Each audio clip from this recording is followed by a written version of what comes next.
সকলোকে লোহৰ কৃষ্ণলৈ স্বাগতম জনাই আজি অষ্টম শ্ৰেণীৰ সুভাষিতানিৰ অৰ্থসমূহ ক'ব বিচাৰিছোঁ। তোমালোকে শ্লোকসমূহ লিখি তলত অৰ্থসমূহ লিখিবা। সুৰত কেনেধৰণে গাই ইতিমধ্যে গাই শুনোৱা হৈছে। এতিয়া কেৱল শ্লোকসমূহ কৈ পেলাই তাৰ অৰ্থখিনি কোৱা হৈছে আৰু লগত প্ৰশ্নোত্তৰখিনি কোৱা হৈছে। ভিডিঅ'টি আৰম্ভণিৰ পৰা শেষলৈকে চাবা আৰু প্ৰশ্নোত্তৰ তথা ভিডিঅ'টোৰ অনুবাদখিনি ভাল ধৰণে লিখিবা। প্ৰথমটো হৈছে পাৰভ্যতি ন খলু বিঘ্ন ভয়েন নিশ্চয়হ পাৰভ্য বিঘ্ন বিহতা বিৰন্মন্তি মধ্যাহা বিঘ্নই পুনঃ পুনৰপি প্ৰতিহন্য মানাহা পাৰভ্য চ উত্তম জনাহা ন পৰিত্যজন্তি। অৰ্থাৎ নিশ্লোকে বিঘিনীৰ ভয়ত কোনো কাম আৰম্ভ নকৰে। মধ্যম শ্ৰেণীৰ লোকে আৰম্ভ কৰি বাধা বিঘিনি পালে এৰি যায়, কিন্তু বিঘিনিৰ দ্বাৰা বাৰে বাৰে বাধা পাই থাকিলেও উত্তম শ্ৰেণীৰ লোকে আৰম্ভ কৰা কাম কেতিয়াও পৰিত্যাগ নকৰে। ইয়াৰ পিছৰটো আছে আৰভ্য কুৰ্বী ক্ষয়িনুক্ৰমেন। এইটো অৰ্থ কি আছে যে দুৰ্জন আৰু স্বৰ্জনৰ সম্পৰ্কটো প্ৰথমে দৃঢ় হয়, তাৰ পাছত ক্ৰমাগতভাৱে ক্ষয় হয়। যেনেদৰে পুৱা আৰু আবেলিৰ আমাৰ ছাঁটো আমাৰ পৰা আঁতৰি যায়, স্বৰ্জন দুৰ্জনৰ ক্ষেত্ৰতো একে পৰিলক্ষিত হয়। যথা চতুৰ্বিহী কনকং পৰীক্ষতে। এইটো অৰ্থ হ'ল যেনেধৰণে সোণ 4 প্ৰকাৰে পৰীক্ষা কৰা হয়। নিঘৰ্ষণ, ছেদন, তাপ, তাৰণ।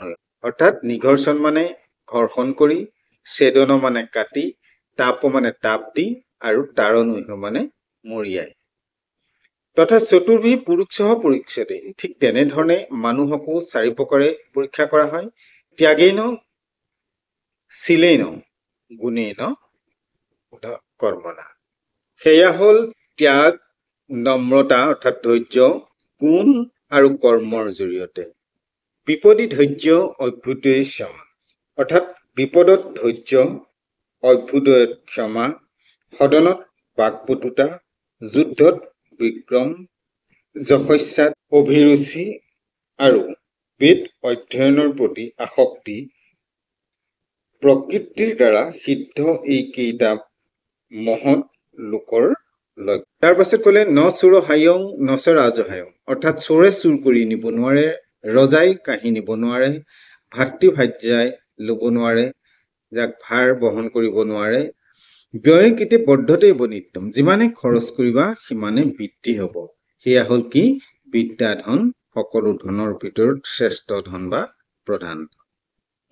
কেউৰাণী ন ভূষয়ন্তী। অৰ্থাৎ মানুহক চন্দ্ৰৰ নিচিনা উজ্জ্বল মুকুতাৰ মালা, কাণত পিন্ধা উজ্জ্বল অলংকাৰেও শুৱনি কৰিব নোৱাৰে। স্নান কৰি সুগন্ধি দ্ৰব্য লেপন কৰি চুলি ফুলৰ দৰে ধুনীয়া হলেও শুৱনি নহয়। বাক্যৰূপ অলংকাৰহে প্ৰকৃত অলংকাৰ। বাকী সকলো ক্ষয় হয়, কিন্তু বাক্যৰূপ অলংকাৰ সদায় অলংকৃত হৈ থাকে। সৎ দুঃসাহা পুৰুষে নেহ। অৰ্থাৎ এই জগতত সম্পদ লাভ কৰিব খোজা পুৰুষে 6টা দুখ ত্যাগ কৰা উচিত। সেইকেইটা হ'ল নিদ্ৰা, তন্দ্ৰা, ভয়, ক্ৰোধ, আলস্য আৰু দীৰ্ঘসূত্ৰতা। গতিকে ইমানলৈকে আছিলে অৰ্থকেইটা। ইয়াৰ পিছত আমি প্ৰশ্নোত্তৰলৈ যাওঁ। অভ্যাসত দিছে প্ৰথম ৰিক্ত স্থানে নিপূৰণ। খালী ঠাই পূৰ কৰিব লাগে।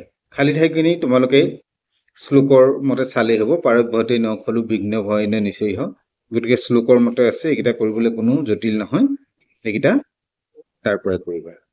2 নম্বৰতে দিলে শ্লোকানাং মেলয়ত। শ্লোকৰ লগত ইশাৰীৰ লগত সিশাৰী মিলাব লাগে। এইটো শ্লোকৰতে আছে। কেউৰাণ্য ভূষয়ন্তী পুৰুষং হাৰান সৌন্দৰ্যলা, তাৰ লগত মিলি যাব। প্ৰশ্ন আহিলে এতিয়া 3 নম্বৰটো একপদে উত্তৰত এটা শব্দত উত্তৰ দিবলৈ। নিশ্চয় কেন কায়ং ন পাৰভ্যতে বিঘ্ন ভয়েন খল স্বজনানাম মৈত্ৰী ক্ৰীডিসি ভৱতি সাইব। চতুৰ্বিহী কহ পৰীক্ষতে। ইয়াত 2টা শব্দ আছে। চতুৰ্বিহী কহ পৰীক্ষতে বুলি কওঁতে কনকং পুৰুষঃ চ কিং ধনং সৰ্বধনম প্ৰধানম বিদ্যাধনম বাকভূষণম কিম বাণী 4 নম্বৰ দিলে পূৰ্ণ বাক্য উত্তৰত সম্পূৰ্ণ বাক্যত উত্তৰ দিব লাগে কে সদ্দু সাহা সন্তি ছটা দোষ কি কি ইয়াত সম্পূৰ্ণ শ্লোকটো আমি লিখিব লাগিব নিদ্ৰা তন্দ্ৰা ভয়ং ক্ৰোধঃ আলস্য দিগ্ৰসুত্ততা ইতি সদ্দু সাহা সন্তি কে খলু সততং